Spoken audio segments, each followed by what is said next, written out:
करके जो काम शुरू किया, साइकिल की भी योजना हम लोगों ने करा दी, पोशाक की योजना तो शुरू किया और साइकिल की योजना, कितनी बड़ी संख्या में लड़कियां आगे आने लगी और पढ़ने लगी। और आपको मालूम है, अब लड़की कम पढ़ती थी, लेकिन पिछले साल मैट्रिक की परीक्षा में लड़का से 200-300 ज्यादा लड़की परीक्षा देने में थी पूरे बिहार में। आप सोच लीजिए कितना ज्यादा अब महिलाएं आगे बढ़ रही। तो इसका काम जो शुरू किया और जीविका समूह के माध्यम से लोगों में जागृति लाना ताकि वो काम करें। अब महिलाएं घर की सेवा करती थी, कहीं कहीं जा करके लोग खेत में भी काम कर देती थी, लेकिन न उनके बारे में कोई खास ध्यान था। और जब हम लोगों ने इस काम को करवाना शुरू किया कि अगर ये पूरा का पूरा महिलाएं अगर काम करेंगी तो परिवार की आमदनी बढ़ेगी और जागृति लोगों में कितना आएगी। अब उसके बाद आज आप देख रहे हैं ना, अब महिलाओं की क्या स्थिति हुई। जब साइकिल योजना की शुरुआत की तो मेरा मजाक उड़ाते हुए कुछ लोगों ने कहा कि क्या शुरू कर दिए हैं, लड़की साइकिल चलाएगी तो रास्ता में लोग तंग करेगा। हमने हंसते हुए जवाब दिया कि एक आदमी को हिम्मत नहीं है कि लड़की साइकिल चलाएगी तो उसको तंग करेगा, और कहीं कोई घटना नहीं। और उसके बाद लड़कों ने भी 2-3 साल के बाद मांगना हमसे शुरू किया, हमको भी साइकिल दीजिए। हमने लड़कों के लिए भी साइकिल देना शुरू कर दिया। और आज आप समझ लीजिए, तो हर क्षेत्र में काम, ये सब काम तो कर रहे थे। सरकारी सेवाओं में भी हम लोगों ने आरक्षण दिया। पुलिस में सबसे पहले तो हम लोगों ने पुलिस वाला शुरू किया। और आपको मालूम है कि पुलिस बल में जितनी महिलाएं अब बिहार में है, उतना प्रतिशत देश के किसी भी राज्य में नहीं है पुलिस में उतनी महिलाएं। अब आप सोच सकते हैं, अब महिलाएं जो बिहार में बढ़ रही है और पुलिस में भी उनकी संख्या कितनी बढ़ रही है। सरकारी सेवाओं में तो बढ़ रही है, पढ़ाई में तो बढ़ रही है। और जो जीविका समूह बनाया तो लोग किस तरह से अपने घर की आमदनी को बढ़ा रहे हैं और कितनी जागृति आ रही। तो ये सब काम चलाया गया। और बाद में 15 में, और पहले तो हम शराब के खिलाफ आदमी थे, लेकिन कर्पूरी ठाकुर जी लागू किए 77 में जब मुख्यमंत्री थे। 2-2.5 साल तक वो रहे, उसके बाद उनको हटना पड़ा। अब बाद में लोग शराबबंदियों बंद कर दिया। तो हम लोगों को लगता था कि भाई शराबबंदी लागू करेंगे फिर न कहीं कोई गड़बड़ सड़बड़ करे। मन तो कर रहा था और 11 से अभियान चला रहे थे, लेकिन लग रहा था कि जरा इसको और जागृति लाएं, पूरा करें। ये सब काम करते रहे। और एक बार जब 2015 में आप ही का मीटिंग था दिल्ली में, पटना में, और पटना में जब हम बोल रहे थे आप लोगों के बीच में, महिलाओं के बीच में, आजीविका समूह की लोग थी, तो जब हम अपनी बात बोल करके बैठ रहे थे तभी नीचे से आवाज उठाना शुरू कर दी। श्री कृष्ण मेमोरियल हॉल पटना में और सब आवाज उठाने लगी शराबबंदी का। हम तो बैठ रहे थे तो हमको लगा कि बोल रही है शराबबंदी। तो अन्य जो नेता लोग बैठे हुए थे हमारे साथ, मंत्री लोग, हमने पूछा कि क्या बोल रहे थे, कहा शराबबंदी बोल रही। वापिस आकर के हमने ऐलान कर दिया कि भाई अगली बार अगर सरकार बनी तो निश्चित रूप से हम लोग इसको लागू करेंगे। अब वो जुलाई महीने की बात है, 9 जुलाई महीने की बात थी, और उसके 3-4 महीने के अंदर चुनाव होना था नया। और जब अगली बार फिर 15 में लोगों ने वोट दे करके बना दिया, तो जैसे ही सरकार बनी तो जो 26 तारीख को हम लोगों ने शुरू किया था, इसके लिए अभियान चलाना शुरू किया था 11 से ही, तो उसी समय से ये शुरू हुआ।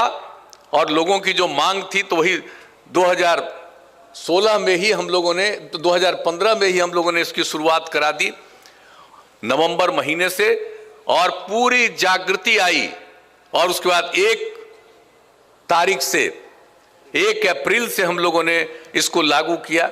लेकिन उस समय जो लागू किए थे कि सब जगह देसी शराब और देहाती इलाके में विदेशी शराब भी बंद, और बड़े शहरों में जो नगर निगम और नगर परिषद था, इन 2 जगहों पर हम लोगों ने विदेशी शराब को जारी रखने का निर्णय लिया था। हम लोगों को लगा कि गांव में इतना अभियान चलाए हैं, शहर में अभियान नहीं चलाए हैं, तो अभी कुछ कहना उचित नहीं है, बाद में देखेंगे। लेकिन जब 1 तारीख से जब लागू हुआ, शहरी इलाके में जब इजाजत दे दी गई थी, लोग अपना दुकान खोलने के लिए निकले, तो सब जगह महिलाओं ने, युवक और युवतियों ने और कई जगहों पर पुरुषों ने इतना विरोध करना शुरू किया शहरों में 1 तारीख से ही कि कोई दुकान नहीं खोल पा रहा था। मुझको ये जान करके तो बड़ा भीतर से खुशी हो रही थी। 1 तारीख को, 2 तारीख को, 3 तारीख को, 4 तारीख को, 4 दिन कोई कहीं खोल नहीं पाया पूरे बिहार में, और 4 तारीख के शाम में ही हम लोगों ने तय कर दिया कि साहब शहरी इलाके में भी जहां पर हम लोगों ने इजाजत दिया था विदेशी शराब का, वहां भी बंद करेंगे। और 5 तारीख को ही, यानी 1 से लागू किया, और उसके 4 दिन के बाद 5 तारीख को फिर हम लोगों ने यही कैबिनेट से निर्णय लेकर के ऐलान कर दिया, और शहरी इलाके में भी शराब बंदी। तो ये तो आपकी जागृति का परिणाम है। और उसके बाद पूरा का पूरा अभियान चलाए, और जब अप्रैल और मई में जो हम लोग घूमे, और उस सिलसिले में भी जितने 9 जगहों पर हम लोगों ने किया इसका, और कितना बढ़िया से उस समय भी लोगों ने बात किया। और जो हमको याद है, मुजफ्फरपुर में भी कितना बढ़िया सब लोगों ने अपनी बात कही थी। और उसी में एक जगह जब हम घूम रहे थे, तो वहां पर एक महिला ने अपनी कहानी बताई कि साहब मेरे पति शराब पीते थे, शाम में घर लौट करके आते थे, हंगामा करते थे, मारते पीटते थे, देखने में बुरे लगते थे, और जब शराबबंदी लागू हुआ तब वो शाम में घर लौट करके आते हैं, अब बाजार से सब्जी खरीद करके घर के लिए लाते हैं, अब देखते हैं, मुस्कुराते हैं, और अब देखने में अच्छे लगते हैं। ये कितनी बड़ी बात थी। जो घर में हंगामा करता था, दारू पी करके आता था, और जब शराबबंदी लागू हुई तो कितना बड़ा परिवर्तन हुआ। तो आप समझ सकते हैं। तो हम लोग तो पूरे बिहार में ये काम कर ही रहे हैं, लेकिन बीच बीच में तो गड़बड़ करने वाला आदमी होता ही न है। आप चाहे जितना भी काम करिए, तो ये जो आदमी जन्म लेता है धरती पर, ये सब का सब सही रास्ते पर चल ही नहीं सकता है, कुछ न कुछ गड़बड़ करने वाला होता ही है। इसलिए निरंतर अभियान चलाने की जरूरत है कि कोई गड़बड़ करने वाले को मौका नहीं मिले, और लोगों में कोई इधर उधर करना चाहे तो कुछ नहीं कर सके। तो इसके लिए फिर जो बीच बीच में कहीं कहीं कोई घटनाएं घटती रही, तो उसको देख करके भी जो हम लोगों ने किया, अनेक जगहों पर जितना भी काम किया गया, ये सब कुछ किया गया। तो सभी जगह पर पूरी के पूरे तौर पर कड़ी नजर रखी जा रही थी। लेकिन फिर भी जहां कहीं भी इतना किया, 9 बार इस बीच में हमने अधिकारियों के साथ मीटिंग भी की, सब लोग लगे हुए रहे, लेकिन फिर भी कुछ ना कुछ जगह पर गड़बड़ी तो होती थी। तो हमने कहा कि भाई ये समाज सुधार अभियान हम लोगों को जारी रखना। और जैसे हम लोगों ने शराबबंदी लागू करके अभियान चलाया, और उसके बाद हम लोगों ने क्या शुरू किया था, बाल विवाह और दहेज प्रथा के खिलाफ भी अभियान चलाया, और कितने बड़े पैमाने पर 17 में काम किया। आपको मालूम है कि हम लोगों ने 17 में जिस तरह से अभियान चलाया, और जैसे 17 में हुआ था जब शराबबंदी लागू किया गया, तो शराबबंदी को लेकर के जो कितना बड़ा अभियान चला था, और उसी तरह से उसके लिए भी अभियान चलाया हम लोगों ने। तो ये सब चीज चलाया गया और उसके लिए प्रयास किया गया। तो आज भी जब महिलाएं बोल रही थी, तो शराबबंदी के बारे में भी बोली, और उसके अलावे दहेज प्रथा और बाल विवाह के खिलाफ भी कितना अच्छी अच्छी बातें कही। तो जरूरत इस बात का हम लोगों ने महसूस किया कि भाई कुछ ना कुछ तो गड़बड़ करने वाला रहेगा, हमेशा इधर से उधर बायां कुछ करने की कोशिश करेगा। इसके लिए हम लोगों को निरंतर अभियान चलाना है, ताकि लोगों के बीच में, इसलिए आज आप शामिल हुए हैं, हम आप सब लोगों से यही कहेंगे कि हर प्रकार से प्रचार प्रसार और लोगों के बीच में अभियान करने का काम हमने मुजफ्फरपुर के बारे में खबर मांगी, मुजफ्फरपुर के बारे में सूचनाएं मिली। तो हर जगह कई तरह की बात।